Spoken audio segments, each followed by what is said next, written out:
did you choose to make this movie? I'm jaw-dropped at the number of people here. It's always moving to see people come to see your work, but to know who all of you are in your communities and the great minds that you're guiding and nourishing. It's very moving to see everyone come out, so thank you for that. Why? There'd never been a film made about Dr. King, with Dr. King at the center. Never a major motion picture released by a studio in theaters in 50 years since these events happened. It's almost four and a half decades since his death, since his murder, and there's never been a major motion picture with King at the center. So I think that was reason enough to get it going. And yeah, it was really just about trying to figure out the ways to achieve it by really understanding why it hadn't been done up until this point. But in some ways, I feel like the film wanted to be out right now, because for this film to meet this cultural moment seems to be right on time. First, I would like to reiterate our thanks to you for making such a great movie, which is very inspirational, as the Secretary General has said, but it's also very moving and I think very, very touching. Second, I think we should all remember and thank those very brave men and women who actually undertook that march, the first one, and suffered for it, and the results of their action was the Voting Act of 1965. It's interesting to note that even though the Emancipation Declaration was 1863, and these events were almost 100 years or more than 100 years, and still the legacy of slavery and the transatlantic slave trade still presented itself in the prejudices and discrimination that we have seen. The United Nations this year declared that this year is the first year of the decade, the International Decade for People of African Descent. And I think we also have a regular program. So this film is timely, and I think sharing and partnering in the screening and a discussion and maybe using it as an education tool to unfold and expose the ugly and shameful legacy of discrimination and racism that existed and it still exists today, unfortunately, in parts of the world, including here, unfortunately, that we can see in the world today, whether you're watching television screens or you're following on social media. Discrimination and racism exist, and we need to fight them in a way that we have seen non-violence can be much, much stronger than violence. The United Nations was built with the principles, basic principles, very similar, the words of the opening words of the Charter, very similar to the American Constitution. Instead of we the people, it's we the peoples of the United Nations, determined to save future generations from the scourge of war. And it continues to build a better future for humanity. Then we have the Universal Declaration of Human Rights. And those were adopted in 1945, 1948. Still today, of course, we see that there is war, there is conflict, there are refugees, the highest number of refugees actually ever that the UN Refugee Agency looked after in 2014 was 2014, since the Second World War. So there's a lot of work to be done, and of course a lot of that has to be about education and about mobilization and advocacy. And the more people see and learn from the legacy of people like Martin Luther King, and film is a very, very powerful medium for all of us to learn from and through. This film will do a lot more to educate about Martin Luther King than any lecture or any event that we can do about the transatlantic slave trade and its legacy. Last year, we were also very honored and very pleased to be able to do a number of film screenings at the United Nations. We screened 12 Years a Slave, we screened Belle, and a number of other films which we found through the reaction of the audience and our colleagues were much more powerful and effective in reaching younger generations, but also older ones. Would you like to share with the audience anything in regards to being able to film on location, being able to walk in the steps, to being able to learn anything about these iconic figures that have sort of leaped off the pages of the history books and that you have encapsulated so well in this film? Well, really, our goal with this film, and my personal mission, was to deconstruct heroes. I feel that King has been encased in marble in many ways. He is a stamp, a street name, a holiday, a speech, and not a living, breathing human being who walked among us less than 50 years ago, who did great things. And so, really it was trying to kind of deconstruct all of these kind of tropes of King and really try to get underneath him, to really illuminate the fact that he was a human being. He was a brother from Atlanta who was the son of a very charismatic man, Daddy King, they call him, as many of you know. And Daddy King was the center of attention. He was a forceful presence in Atlanta. And when King went to Boston and met this sister, Coretta, who was older than him, in fact, I always loved that tidbit, a little bit older than him. Most people don't know that. They moved to Alabama in a way to get away from the shadow of his father and be his own man. And within months of arriving, he swept up in history with the Montgomery bus boycotts. And so taking that history and instead of just saying, yes, King went to Boston University and he then went to Alabama and the bus boycotts began, just the way I just told you the story, gave you a sense of the person. And that's what we were trying to do in each and every frame, a sense of the person.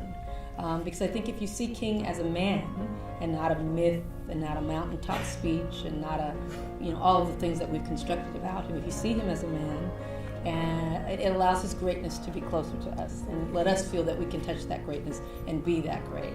And so that was really just the very foundational goal of all of our efforts aesthetically and narratively as we approached the frames and really worked with the actors and tried to recreate as best we could, approximate the spirit of what it felt like to be there. When you're making a historical drama, it is drama. You know what I mean? It's not fact. It's fiction. And so we try to collapse 13 years into 120 minutes. We tried to collapse characters that were larger than life. Some of the most, I've met some of these people who are still living, some of the most fascinating, brilliant minds you'll ever meet that get just a bit of screen time, just as a tip of the hat to say, look, you were there and your name will be set on celluloid here. But, it's never going to be the full picture, and that's where you come in. That's where the educators come in to fill in those blanks. And the hope is that this is a jumping off point, and that this triggers, curiosity to know more. There are educator materials that have been created to support this film that will be distributed by Paramount Pictures that are actually on the Zion ED, and that will have not only the history that has encompassed the story, but also includes the film clips, and also includes the interviews, and also includes interviews with the actors, and the ability to be able to sort of speak to them directly about what they felt was most important about being able to be in this film and playing these iconic roles and what they learned about it coming out of it. So I guess for me, I will ask the question and I will open up, if I can quickly open up onto the audience. What is it that you did not know about these wonderful people? After did you realize this shifted for you in regards to after the film as opposed to what you came into it believing about them? Yeah, I was an African American studies major at UCLA. That's right. And so, I definitely knew my movement history, but I think I still, I always kept a bit of a, I had some judgment about nonviolent theory. And because I'd never studied the many layers of nonviolent theory in the way that I had to here. I think when I studied the history for the first time in college, it was more about nonviolent practice and education and execution, but I really didn't dive deep into the theory. And so it's fascinating. I tried to weave it through as much as I can in the film, but that's just something that I invite that distinction to be made with students or with anyone kind of studying this era. It's one thing to say, hands behind the head, go limp, the tactics, but the strategy behind it and the theory behind it. One of the things that I had always kind of just held to be the ultimate truth about the reason why Dr. King and others espoused nonviolence was that it was very faith-based.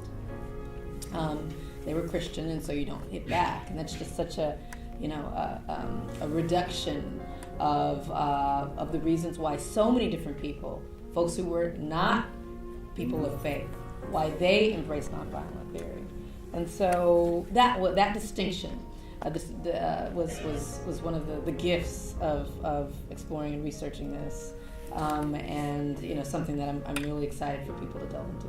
I hope that you all walked out of here with a full appreciation of how in-depth this movement actually was and how much that 5-day journey required a lot of logistics. It was not something that simplistic, but was executed. I hope you pay attention, and we can teach our students about the fact that they had to travel, that they had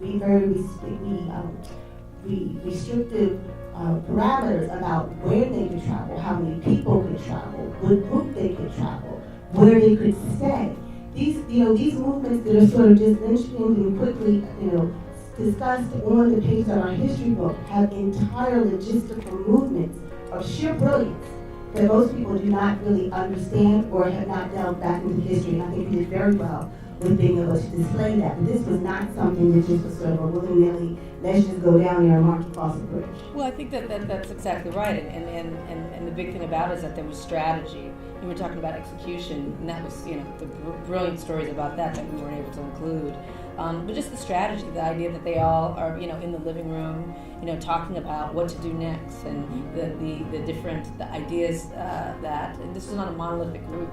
I mean, everyone had a different idea. Everyone was brilliant. Any of those people in the band of brothers and sisters around King could have been King. Right. The reason he was King is because he was the most brilliant speaker you'd ever heard. He had a charisma more than any, but they were all brilliant minds.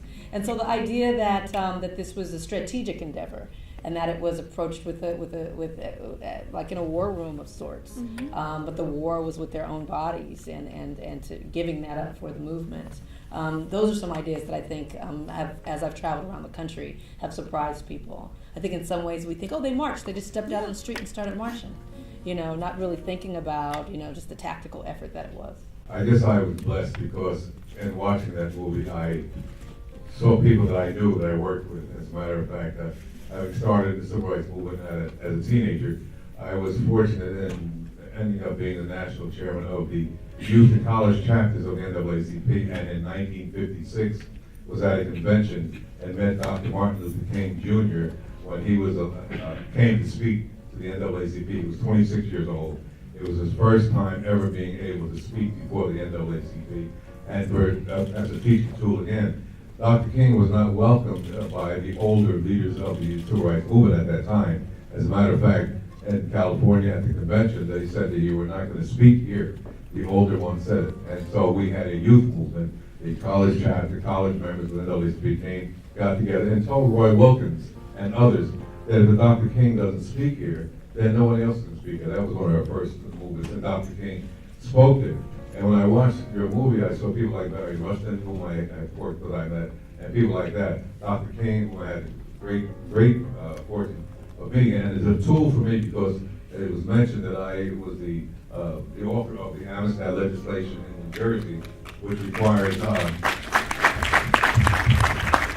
the contributions that African Americans have made to develop this country be taught to everybody, and not just in February, by the way, and not just in black neighborhoods, by the way, but every student, black, white, must know that the contributions that we have made, you see. So one of the things that helped me to move that legislation was a photograph was taken when Dr. King spoke at the convention. In the photograph is Bill Payne helping him down the stairs. Medgar Evers is in that movie, that picture as well. So when I was in the state legislature in New Jersey, I used that picture and I passed it around for everyone to see that picture. And I said the reason why I fight for this, the reason why I fight against racial profiling is because people in that picture gave their lives. People that I knew personally gave their lives for what they believed in, and there was nothing that would keep me from fighting for the country. And that's why we did it. Dr. King was one that I think we need to know about so much more. And this tool brings him to life and brings for our young people, as I say, black and white throughout the country, throughout the year, not just the shortest ones. Thank you very much. Thank you, sir. Thank you so much. First, I want to say I love the movie. It brought out every emotion. I was cheering, I was crying, I was laughing. And one of the things that is rarely mentioned, even though it's almost hush, hush, you brought out in the movie, and that was the part about the secrecy of Martin possibly cheating on Coretta Scott King. And I was just wondering if you got a lot of negative feedback about putting that in the movie, and if so, what was that like? We were not sanctioned by the state. We're independent filmmakers. The family, the estate, the intellectual property, all of that was not in play with our storytelling. And so we were free to explore wherever the story took us. And during the months of the Selma campaign, a tape did arrive to the King home. It had actually been sent months before, but it had gone to the SCLC offices, and it hadn't gotten to Coretta in a box in her house until during the Selma marches. She speaks about it, she writes about it in her autobiography. And so, yes, I mean, it happened. And so we take our imaginations into that room, and I think about, what'd she say? What'd he say? You know, there are other filmmakers that might want to deal with that subject matter in maybe a more salacious way. They may want to see the act. They may want to see him with another woman if that happened, or how the tape was made is a nicer way to say it. My interest was in, what'd your wife say when you got home? And so maybe it's because I'm a woman filmmaker, I don't know. I think it does speak to the fact that we need diverse voices behind the camera, because that's a scene that gives you an example of the different ways that different filmmakers would approach that subject matter. And for me, it was important to approach it within the context of his marriage, to continue with our mission to humanize him and let him be free of the myth that he's been trapped in. For me, the most emotional part was the bridge scene. I felt almost unable to breathe, to borrow that hashtag. But I'm wondering, and watching the movie over, when you watch the final piece, what was the most powerful piece for you? Because I felt the movie to be emotional throughout, but I'm wondering what was the most powerful scene for you? The scene for me, and I worked on the script for the scene, wrote the scene, cast the actors, decided what they were going to wear, picked the locations, blocked the scene, shot the scene, edited the scene, added the music to the scene. But every time I see Cager Lee and King in that morgue, I can't do it. And each step of the way, that was the scene that just, you know, if I'm really stopping, I watch that scene, it really is difficult for me to watch. That whole sequence, from the moment the family runs into the cafe to the moment he says, "It's okay, Mama," and he puts his hand. That always gets me. Puts his hand. It's okay. And he, read, act like you're reading, act like you're going to order. All the way through the rest of that sequence to Cager Lee in the morgue. These were real people. All of the named people in the film, one thing that I'm very proud of, everyone who's named in the film is a real person. There are no composite characters. Down to Richie Jean Jackson, the woman who makes them breakfast when she walks into their house and takes care of them. Richie Jean and Sullivan Jackson were a prominent couple in Selma. Each and every named person in this film is a real person with their own really fascinating story. But yes, to answer your question, that's my scene. Last week I had the privilege, I was in Israel, visiting with Suleiman Khatib, who's a Palestinian from Ramallah, who co-founded Combatants for Peace, along with Israeli counterparts. And I was watching this film, and I was thinking, you've created such a phenomenal tool to visualize what nonviolent, peaceful protest looks like. And the other aspect I was thinking about, how it showed in the marches how multiple generations of people who, felt like they might not have had dignity could participate as well at the end. So I was wondering for both of you, what are your hopes for this to change the world? I think the film is an example of what can be done with determination, courage, and a belief in a just cause. And I think this was a just cause, and I disagree on that. And I think there have been, and there are many other non-violent movements, but they haven't all been necessarily as successful. I mean, Gandhi was one. We can all recall that one. And I think when you mentioned, we have also shown and seen films at the UN about Palestine, Israel. Budrus is an example of the people of a village that actually went against the wall that was coming, and they were doing it peacefully and non-violently. And I think maybe they were inspired by a story and the tradition of nonviolence. Maybe they have heard about it, but I think this film would give more than other people and maybe in other parts of the world. I mean, today we saw the exact opposite of nonviolence. We saw two gunmen go into a magazine, a satirical magazine in France, in Paris, and kill 11, 12 people. And that kind of violence and terrorism does not actually help the cause. It hurts whichever cause. There's no cause that can justify terrorism and violence. If anything, this inspires. That causes people to be sick.